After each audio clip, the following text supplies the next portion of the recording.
Bienvenue à nouveau, cette fois à la session 9. Nous allons faire un changement maintenant. Nous avions parlé de la littérature de ces différentes religions. Maintenant, nous allons passer à leurs fondateurs et comparer les fondateurs. Tous ont révélé des messages puissants et merveilleux, mais nous voulons les comparer. Alors, les 4 sessions seront des comparaisons des fondateurs. Voici une première question que j'ai posée aux fondateurs. Quelle est l'affirmation la plus importante que vous faites à votre sujet? Maintenant, pourquoi je demande cela? C'est parce qu'ils ont apporté un message tellement incroyable et un message qui nous permet, ou plutôt nous pousse, à passer de ce monde vers l'autre. Maintenant, une affirmation si puissante, comment puis-je savoir que vous êtes vraiment authentique? Et comment puis-je savoir que vous êtes capable de le faire? Alors, je demandais leurs références, en d'autres termes, leur CV, leur curriculum vitae. Quelle est l'affirmation la plus importante que vous faites vous concernant? Alors, voici ce que nous avons obtenu lorsque j'ai posé cette question. Dans l'hindouisme, le fondateur n'est pas Visnamitra, il est juste l'un des auteurs. Et il y a beaucoup d'auteurs dans l'hindouisme qui nous ont apporté le message réel. Mais la plus haute revendication de tous les auteurs était celle d'un sage. Qu'est-ce qu'un sage? Un sage est un individu révéré dans la société, dans la communauté dans laquelle ils vivent. Une personnalité bien équilibrée, une piété profonde et une bonne compréhension de la littérature sacrée de cette communauté. Voici ce que c'est un sage. Qu'en est-il du bouddhisme? Gautama Buddha affirma être l'illuminé, celui qui avait toute la lumière du monde. Il dit qu'une nuit, dans la partie orientale de l'Inde, il a reçu cette lumière en 4 étapes. Alors il s'est levé le matin, il a dit « Maintenant, je suis l'illuminé ». Dans l'islam, Mahomet dit qu'il était le sceau des prophètes. La tradition islamique dit qu'Allah a envoyé 124 000 prophètes. Environ 20 à 25 d'entre eux sont nommés dans le Coran, commençant d'Adam, Enoch, peut-être Noé, Abraham, les 12 patriarches des Juifs, Jésus, Jean-Baptiste, tous sont mentionnés par leur nom. Mais parmi tous, Mahomet est considéré comme le sceau des prophètes, qui était sa plus haute revendication. Dans le judaïsme, disons que Moïse était le vrai fondateur, alors qu'Abraham pourrait l'être également. Mais Moïse s'est déclaré être un prophète de Dieu. Et le peuple l'a décrit comme celui qui a donné la loi à Israël. Il est monté sur une montagne du mont Sinaï et a obtenu la loi des mains de Dieu et est descendu le législateur d'Israël. Quand vous arrivez à Jésus, voici ce qu'il dit. Il a prétendu être le Fils de Dieu.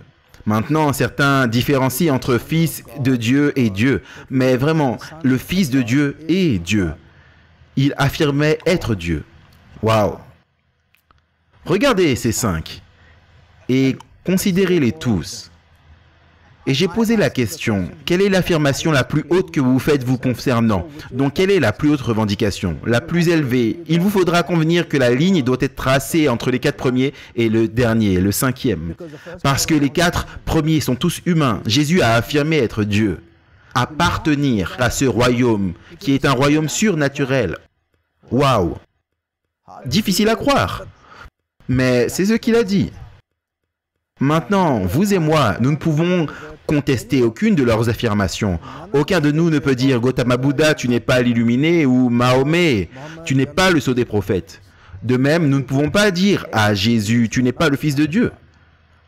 Nous pouvons ne pas le croire, mais nous ne pouvons pas faire une affirmation sur ce point. Donc, nous allons les examiner à leur valeur nominale. Et si vous prenez leurs mots pour ce qu'ils sont, alors l'affirmation évidente que Jésus a faite d'être le Fils de Dieu, aucun autre fondateur ne l'a fait, n'a affirmé être au niveau de Dieu. Mais c'est toujours difficile à croire et d'avoir foi en cela. Alors voici ce que j'ai fait. J'ai regardé pour savoir s'il y avait des humains qui s'appelaient Dieu. Et voici les prétendants à ce titre de Dieu. Fou ou illusionné. Numéro 2, un menteur ou un imposteur. Numéro 3, un égocentrique ou un mégalomane. Numéro 4, se trompe honnêtement. Numéro 5, peut être vraiment Dieu. Était-il fou ou dupe? Qu'est-ce que certains grands penseurs disent? Et je vais décrire et citer les mots d'une personne qui n'a pas toujours été considérée comme un grand penseur. Il était plutôt considéré comme l'empereur du monde. Son nom, Napoléon Bonaparte. Dans ses années d'exil, on lui a demandé d'examiner les enseignements de Jésus. Et il avait du temps, alors quand il l'a fait, voici ce qu'il a dit. « Tout en Christ m'étonne. Plus je l'approche, plus j'examine attentivement, tout est au-dessus de moi. Tout reste grandiose, d'une grandeur qui domine. Ni l'histoire, ni l'humanité, ni les âges, ni la nature ne m'offrent rien avec quoi je puisse le comparer ou même l'expliquer. Ici, tout est extraordinaire. » Cela a été dit parce qu'il a comparé le royaume que Jésus a construit avec le sien. Il avait bâti son royaume avec force, tromperie, effusion, sang et génie militaire. Jésus, sans une épée, a juste prononcé les mots et son royaume a été établi. Et Napoléon est arrivé 1800 ans après Jésus. Et c'était sa confession. Les gens sont prêts à mourir pour Jésus. Personne n'est prêt à mourir pour moi. Il a dû créer un empire extraordinaire. C'est pourquoi il a dit ces mots. Et que diriez-vous de Bernard Ram qui dit au sujet des paroles de Jésus, elles sont plus lues, plus citées, plus aimées, plus crues, plus traduites, parce que ce sont les plus grandes paroles jamais prononcées. Où est leur grandeur? Leur grandeur réside dans la pure spiritualité lucide, traitant clairement, définitivement et avec autorité des plus grands problèmes qui palpitent dans la poitrine humaine. Donc, je n'ai trouvé aucun érudit sérieux qui n'ait jamais appelé Jésus fou. Était-il un menteur ou un imposteur? Probablement pas, à cause du procès du Sanhédrin. Vous savez, dans ce procès, ils lui ont posé les mêmes questions que nous posons aujourd'hui. Dis-nous si tu es le Fils de Dieu. Jésus était un juif pur sang. Il savait que s'il prétendait être le Fils de Dieu, il l'accuserait de blasphème et il irait à sa mort. Maintenant, dites-moi, si vous êtes jugé pour votre vie, n'apporteriez-vous pas des preuves véridiques pour échapper à la peine de mort? Ne seriez-vous pas aussi sévèrement tenté? Peut-être apporteriez-vous un faux témoignage mensonger juste pour échapper à la peine de mort? Oui, les gens saints d'esprit ne veulent pas mourir. Personne dans son bon sens n'apportera jamais un faux témoignage pour provoquer la condamnation à mort. Et dans ce cas, Jésus a répondu par l'affirmative. Il a accepté d'être le Fils de Dieu. Et il est allé à sa mort. Et il est donc difficile pour nous de dire que c'était un menteur. Qu'est-ce qu'un menteur? Une personne qui connaît la vérité et déclare délibérément quelque chose d'autre. Difficile maintenant de mettre cette étiquette et de la coller à Jésus. Il est mort pour ce qu'il a dit. Donc je ne sais pas s'il est le Fils de Dieu, mais voici ce que je sais, qu'il croyait totalement, absolument et complètement qu'il était le Fils de Dieu parce qu'il l'a confessé. Donc je ne pourrais pas l'appeler un menteur. Qu'en est-il d'un mégalomane? Maintenant, nous avons des humains qui se sont appelés eux-mêmes Dieu, parce qu'ils sont égocentriques. Mégalomanes, c'est ce qu'on dit. Les pharaons d'Égypte se sont appelés Dieu. Les Césars de Rome se sont appelés Dieu. Sous peine de mort, ils avaient la position et l'autorité pour imposer cela que les gens devaient les appeler Dieu. Cet homme n'avait aucune autorité.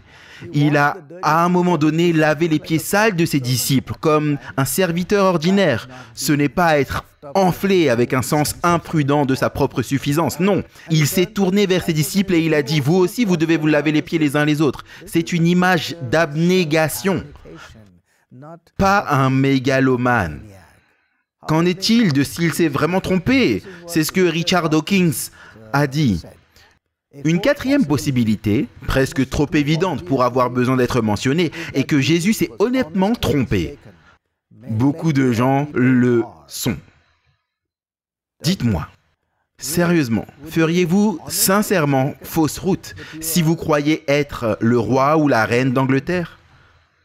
Seriez-vous honnêtement dans le faux au point de croire que vous avez juste atterri ici depuis Mars avec un vaisseau spatial? Non, mes amis, vous ne pouvez pas honnêtement vous tromper sur des choses importantes. Oui, vous pouvez vous tromper honnêtement sur un visage dans une foule ou l'endroit où vous avez laissé les clés, mais vous ne pouvez pas vous tromper sur d'énormes, grandes choses. Qu'un tel intellect, aussi clair que le ciel, vivifiant comme l'air de la montagne, vif et pénétrant comme une épée, parfaitement sain et vigoureux, toujours prêt et toujours maître de soi et susceptible d'une illusion radicale et si sérieuse concernant son propre caractère et sa mission? Suggestion absurde. Il était clair dans son esprit. Et pourtant, il a fait l'affirmation. Et donc, il ne semble pas qu'il était sincèrement dupe. Parce que nous ne pouvons pas être sincèrement dupes sur des facteurs importants. Donc, est-il vraiment Dieu? Je ne sais pas, vous ne savez pas. Nous sommes des enquêteurs neutres actuellement. Et quand nous regardons l'affirmation, eh bien, il ressemble à n'importe qui d'autre. Il se comporte comme n'importe qui d'autre. Il s'habille comme tout le monde, il mange comme tout le monde, il travaille comme tout le monde. Comment peut-il s'appeler Dieu? Alors nous lui donnerons la plus haute position que nous pouvons lui donner, mais pas Dieu. On dira qu'il est un grand enseignant moral, un prophète merveilleux et puissant, mais pas Dieu. Et puis j'ai lu ces mots de C.S. Lewis. C.S. Lewis était autrefois un athée déclaré, professeur de littérature à l'université de Cambridge, qui a examiné cela d'une manière logique. Et donc, voici ces mots. J'essaie ici d'empêcher quiconque de dire la chose vraiment stupide que les gens disent souvent de lui. Et c'est « Je suis prêt à accepter Jésus comme un grand professeur moral, mais je n'accepte pas sa prétention à être Dieu. » C'est la seule chose que nous ne devons pas dire. Si un homme était simplement un homme et disait le genre de choses que Jésus a dites, il ne serait pas un grand professeur de morale. Il serait soit un fou, du niveau d'un homme qui dit qu'il est un œuf poché, ou bien il serait le diable venu de l'enfer. Vous devez faire votre choix. Soit cet homme était et est le Fils de Dieu, ou bien un fou ou quelque chose de pire. Vous pouvez le museler comme un malade mental, vous pouvez lui cracher dessus et le tuer comme un démon, ou vous pouvez tomber à ses pieds et l'appeler Seigneur et Dieu. Mais n'inventons pas des bêtises condescendantes sur le fait qu'il est un grand enseignant humain. Il ne nous a pas laissé cela ouvert, il n'avait pas l'intention de le faire. Maintenant, que nous soyons d'accord ou pas, lorsque nous examinons toutes les revendications qui ont été faites, il est très clair que Jésus a fait la revendication la plus élevée de toutes, celle d'être Dieu. Nous ne pouvons pas passer à côté de ça parce que c'est dans les écrits. Le prochain. Comment les mots nous ont-ils été donnés concernant leur message et leur mission? Maintenant, le message et la mission sont énormes et larges. Mais ma question était de savoir si nous pourrions le dire en un mot, juste une phrase ou deux. Comment décrivez-vous votre mission? Et voici ce que nous trouvons. Dans l'hindouisme, tout le message et la mission des écrivains et des auteurs hindous était de montrer la voie à la vérité ultime de la question qui est la fusion de l'Atma, c'est-à-dire l'âme humaine, avec la super-âme de Brahman. Et c'est ainsi que vous échappez à ce monde et arrivez dans la demeure de Brahman. Alors, nous allons vous enseigner le chemin vers la vérité sur la question. C'est le message et la mission des auteurs hindous. Qu'en est-il du bouddhisme? Ici les mots de Gautama Buddha. Pour l'illumination, je suis né, pour le bien de tout ce qui vit. Donc, quel est le message et la mission de Gautama Buddha? Son message était d'apporter la lumière au monde. C'est ce qu'il affirmait. J'ai été illuminé et donc, parce que j'ai été illuminé, j'ai obtenu l'information. Je peux ainsi vous éclairer aussi. Et la base de cela serait ce qu'on appelle les 4 règles d'or et les 8 bonnes circonstances. J'ai été illuminé. Donc c'est ma revendication, la plus haute revendication de Gautama Buddha était celle d'être un individu éclairé. Qu'en est-il de l'islam? Pour les musulmans, le Coran est la parole infaillible de Dieu, révélée par le prophète Mahomet par l'intermédiaire de Gabriel. Alors quel était le message et la mission de Mahomet? D'apporter la parole d'Allah à la race humaine, la parole de Dieu à la race humaine. Maintenant, quand vous regardez les écrits, nous devons être d'accord sur quelque chose. Quand il a utilisé les mots « parole de Dieu », alors dans un sens, seul le Coran peut réellement correspondre à cette description. Voici ce que je veux dire. Quand vous regardez par exemple les écrits hindous, vous trouvez un tel et un tel, puis un tel et un tel parlant et écrivant. Quand vous regardez la littérature bouddhiste, les disciples écrivent aussi dans la littérature. Gautama Buddha lui-même écrit. Il ne s'est jamais appelé Dieu, mais il écrit dedans. Quand vous regardez les écritures judaïques, eh bien Moïse a parlé, Samuel a parlé, David a parlé, Isaïe a parlé. Quand vous regardez la littérature chrétienne, eh bien Matthieu a parlé, Paul a parlé, Pierre a parlé. Et ainsi, dans la plupart des écrits, des gens autres que Dieu parlent dans les écrits. Le Coran est la seule littérature dans laquelle sont écrites les paroles d'Allah et de personne d'autre. Donc, dans un sens technique, cela peut être appelé la parole de Dieu. Alors, soyons justes. Avez-vous dit « waouh » à cela? C'est incroyable. C'est ce qu'on peut appeler les paroles d'Allah, les paroles de Dieu. Et ainsi, le message et la mission de Mahomet était d'apporter la parole d'Allah, de Dieu, à la race humaine. Qu'en est-il du judaïsme? C'est pourquoi vous garderez mes statuts, ce sont les paroles de Dieu. C'est pourquoi vous garderez mes statuts et mes jugements, que si un homme met en pratique, il vivra. C'est de la bouche de Yahweh, Dieu, parlant à Moïse, lui donnant les commandements, les statuts, les règles qui doivent régir le peuple. Et si vous respectez ces règles, eh bien alors vous êtes du bon côté, vous aurez la vie. Si vous enfreignez les règles, alors vous n'avez pas la vie, vous mourrez. Alors quel était le message et la mission de Moïse? Apporter les règles et les commandements de Dieu pour que vous puissiez les garder et avoir la vie, afin qu'il apporte la vie via les commandements de Dieu. Qu'en est-il de Jésus maintenant? Ici, nous sommes arrivés à une grande différence, parce qu'il a prononcé des mots qui sont assez différents de tous les autres. Il a utilisé les mots « je suis ». Regardez la façon dont il écrit. « Je suis le chemin, la vérité et la vie. Je suis la lumière du monde. Je suis la parole qui s'est faite chair. Je suis la résurrection et la vie. » Les mots « je suis » sont absolument uniques. Aucun autre fondateur n'a jamais utilisé les mots « je suis ». Alors comparons maintenant ce que les autres fondateurs et écrivains ont écrit et regardons comment il a utilisé les mots « je suis ». L'écrivain hindou a dit « Nous allons vous montrer le chemin vers la vérité sur la question ». Jésus a dit « Je suis le chemin et la vérité ». Quand Gautama Bouddha a dit « J'ai été illuminé et à cause de cette lumière que j'ai reçue, je ferai aussi des autres désilluminés. » Jésus a dit « Je suis la lumière qui éclaire. » Maintenant, que préférez-vous? Si vous sortiez par une nuit orageuse, préféreriez-vous juste la lumière, disons une bougie ou même une lanterne, ou préféreriez-vous la source de la lumière qui peut toujours être à côté de vous pour allumer votre bougie au cas où un vent soufflerait? Que préféreriez-vous? La lumière en tant quantité dans votre main ou la source de la lumière qui peut toujours s'allumer au cas où votre lumière s'éteint? Quand Jésus a dit « Je suis la lumière », il se décrivait comme la source de cette lumière. Une différence incroyable. Qu'en est-il de ce que Mahomet a dit? Nous avons convenu que le Coran était ce que Allah enverrait à travers Mahomet à la race. Et donc, le message et la mission de Mahomet étaient d'apporter les paroles d'Allah à la race humaine. Jésus s'est décrit comme la parole.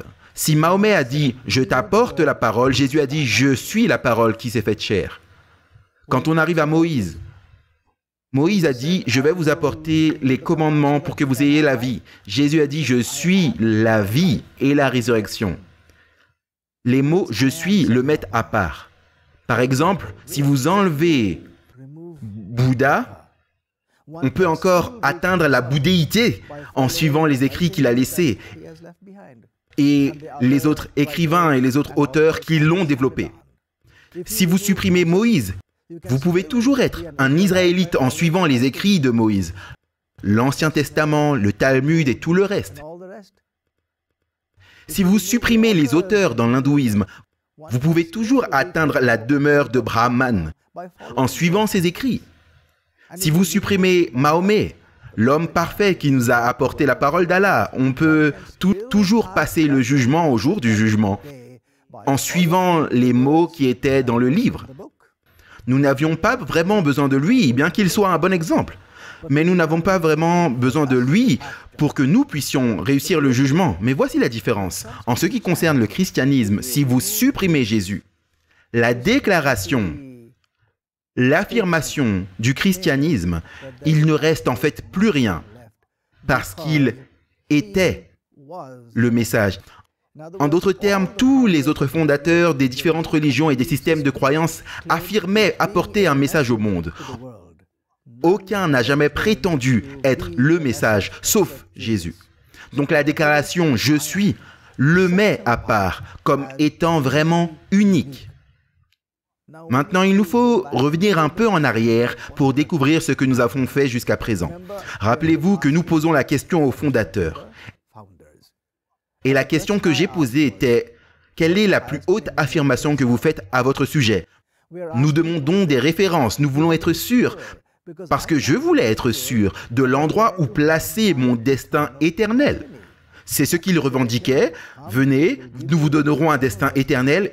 Et ici, si nous voulons placer notre destinée là, nous devons connaître leurs références. Réfléchissez, suivriez-vous juste un humain qui vit sur cette terre et qui est entouré de tout ce qui nous entoure et soumis à toutes les limitations auxquelles nous sommes soumis? Est-ce une personne dont je suivrais vraiment les paroles? Ou est-ce qu'il devrait être une personne qui est venue de là-bas, qui affirme avoir un lien direct avec le sommet, avec le royaume et la dimension de Dieu? Alors, il peut nous dire comment passer de cette dimension à l'autre. Comment sortir de ce royaume dans lequel il y a tant de souffrance, douleur et la mort, à un endroit où tout cela est fini? C'est ce que nous essayons de faire. Et si vous examinez la question et la réponse, il semble très clair que Jésus a fait l'affirmation la plus élevée. Son affirmation écrite, pour que quiconque puisse la lire, le met à part. Et puis nous avons bien demandé quel est votre message. Maintenant, pensez à la cohérence des réponses. Il a prétendu venir du royaume de Dieu. S'il venait vraiment de là, alors il apporterait avec lui-même le message.